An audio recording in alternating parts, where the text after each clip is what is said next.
Ողջույն Տիգրան։ Մի քանի օր առաջ կառավարությունը քննարկում հանդիպում էր կազմակերպել տեղահանված արցախցիների հետ, տարբեր թեմաներ են քննարկել, մասնավորապես բնակարանային ծրագրերի հետ կապված փոփոխությունները։ Ինչ ես հասկացել այս հանդիպումից, ինչ դիտարկումներ են արվել, որոնք արժե քննարկել այսօր։ Նախ ինչ-որ չափով գովելի է, որ կառավարությունը այնուամենայնիվ առնվազն PR-ի համար անհրաժեշտ է համարում փախստականների հետ հանդիպում կազմակերպել։ Հիմնական քննադատություններից մեկը 2023 թվականից սկսած հենց այն էր, որ մեծ հաշվով շփում գոյություն չունի արցախցիների եւ կառավարության միջեւ, բայց այստեղ մի շարք բայցեր կան։ Առաջի բայցը այն է, որ այս ամենը կազմակերպվում է նախընտրական փուլում, այսինքն հստակ նախընտրական ուղերձներ գոյություն ունեն։ Երկրորդը այն է, որ պարզ չէ ինչ սկզբունքով են այդ մարդիկ հրավիրվել մասնակցելու այդ հանդիպմանը։ Ես ինչպես հասկանում եմ, հիմնականում պետական համակարգում աշխատող համայնքային որովհետև եթե չեմ սխալվում, ինչ որ հայտարարություն չի եղել այս մասով։ Ամեն դեպքում չէ, այսինքն ես ինչպես հասկանում եմ, հրավերներով էր կազմակերպել, այսինքն մասնակիցներ հրավերներ են ստացել ու այստեղ իհարկե հենց դա էր նկատելի, որ հիմնականում կարծես թե պետական աշխատողներ են, մարզպետարանների աշխատողներ են, տարբեր համայնքային կառույցներում աշխատողներ են, մի 2-3 բացառություններով, եւ սա իհարկե ավելի շատ այդ ներառականության իմիտացիա է, քան ներառականություն, իդեպ այդ քննարկման վերնագրի մեջ էին օգտագործել ներառական բառը, բայց այստեղ պարզ է, որ որևէ ներառականություն չկար։ Ընդհանուր առմամբ սովետական ոճի ինչ-որ միջոցառում էր հիշեցնում, երբ մարդիկ պարզապես կանգնում էին կառավարությանը, վարչապետին, շնորհակալություն էին հայտնում,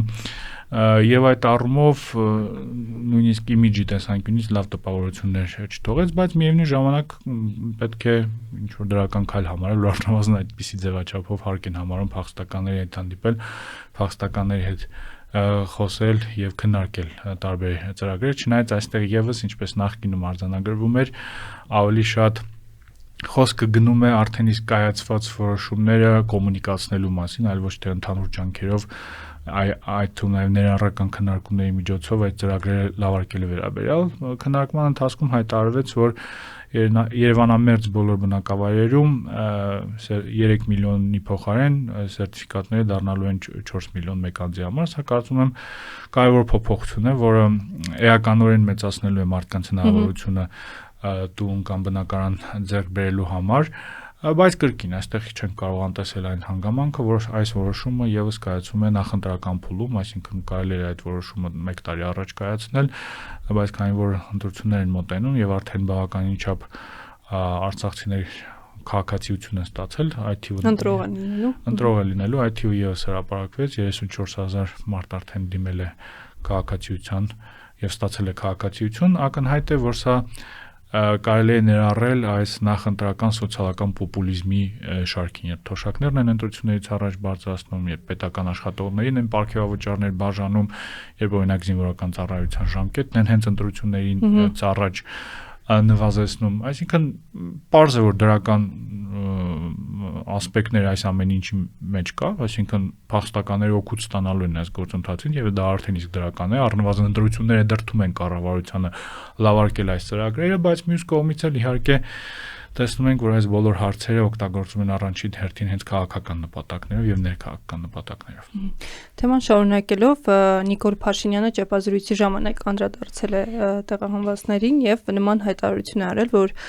Ղարաբաղի համար ոչ մի կառավարություն չի արել այնքան, որքան արել է մեր կառավարությունը եւ դա թվերով տեսանելի է։ Մեկնաբանություն այս հայտարարության քեզ ընթողում։ Դե տես, եթե փորձենք լուրջ քննարկել այս հայտարարությունը, պետք է արձանագրենք, որ գործ ունենք կամ անադեկվատության կամ ցինիզմի հետ, այլ տարբերակ չի կարող գոյություն ունենալ։ Կամ երկուսը մեկում։ Միգուցե։ Այսինքն ինչ է հայտարարում Փաշինյանը եւ այս հայտարարությունները կային վերջին տարիների ընթացքում, որ որևէ կառավարություն այնքան գումար չի ծախսել Արցախի օրինակ տարբեր հոգսերի համար, ինչքան ներկայիս կառավարությունը, սա ինչպես միշտ կիսա ճշմարտություն է կամ փաստ է, որը կտրված է համատեքստից։ Խոսքը ինչի մասին է գնում։ Խոսքը գնում է այն մասին, որ Ղարաբաղի երկրորդ պատերազմի ավարտից հետո իրապես բավականին մեծ թվով գումարներ էին ծախսում Արցախում վերականգնողական աշխատանքներ իրականացնելու համար, նոր ձևավորված ներքին տեղահանվածների խմբերի համար բնակֆոնդ կառուցելու համար, սոցիալական տարբեր ծրագրերի համար, բայց այստեղ համատեքստը այն է, որ արդյոք նաև այս կառավարության պատճառով տեղի ունեցավ Ղարաբաղյան երկրորդ պատերազմը, այսինքն պոպուլիստական օրինակ տարբեր հայտարարությունների, բանակցություններին չմասնակցելու պատճառով տեղի ունեցավ պատերազմը, որում մենք պարտվեցինք, այդ պարտության մեջ եւս այս կառավարությունը իր մեղավորության չափաբաժինը ունի, չասենք որ ամբողջությամբ միայն իրենք են մեղավոր, բայց բնականաբար լինելով այդ պահին իշխանություն, որոշակի սխալներ են թույլ տվել, որը նաեւ նպաստել է այդ կարելի ասել ողբերգալի վերջնարդյունքին։ Հիմա այս իրավիճակում գալ եւ հայտարարել, որ որևէ կառավարություն մեզանից ավելին չի արել ու դա նաեւ հղում կատարել ինչ որ թվերի, պարզապես անլուրջ է։ Ես կարծում եմ սա բավականին մոտ է տարիներ առաջ արված այն հայտարարությանը, որ որևէ կառավարություն մեզնից շատ գերի հետ չի վերադարձել, այսինքն այն հանգամանքը, որ այս կառավարության օրոք այդքան գերիներ են ունեցել, մի կողմ է դրվում եւ հանգամանքը, որ գերիների մի մասը հետ են վերադարձվել, ներկայացում է որպես ձեռքբերում, ընդհանուր առմամբ սա կարելի է համարել Փաշինյանի նաեւ այդ մանիպուլատիվ ռետորաբանության անբաժանելի մասը, երբ օրինակ Ղարաբաղի կորուստը ներկայացում է որպես ձեռքբերում, երբ նշում է, որ Ղարաբաղը չենք կորցրել, այլ ձեռք ենք բերել Հայաստանի Հանրապետությունը, անկախություն ենք ձեռք բերել, բավականին տարածված քարոզչական հնարք է, որ օգտագործում է նաև Արևմուտքում, ինչ որ չափով բնական է իհարկե, կրկին նախընտրական փուլում բոլոր քաղաքական գործիչները փորձում են սրբագրել սեփական արածները կամ չարածները եւ ներկայացնել նաեւ ձեռքբերումները, բայց կոնկրետ այս հարցում, այսինքն այսքան ակնհայտ մանիպուլյացիա իրականացնելը իհարկե չի կարող լավ տպավորություն թողնել։ Նախընտրական շրջանի մյուս հայտարարությունը, որ կարծում եմ էլի արժե դրա մասին խոսենք, ճեպազրույցում եւս արել է, բայց մինչեւ դա էլ անդադ հնչեցնում է, որ եթե իրենք չընտրվեն, պատերազմ է լինելու կամ եթե ուզում է խաղաղություն լինի, պետք է քաղաքացիական պայմանագիր կուսակցությանը ձայն տալ, ինչի մասին է սա։ Կրկին նախընտրական քարոզարշավի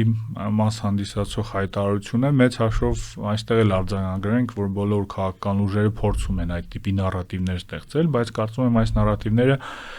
Հայաստանի պես երկրներում առավել վտանգավոր են։ Նախ փորձենք հասկանալ արդյոք այդ հայտարարությունը համապատասխանում է իրականությանը։ Արդյոք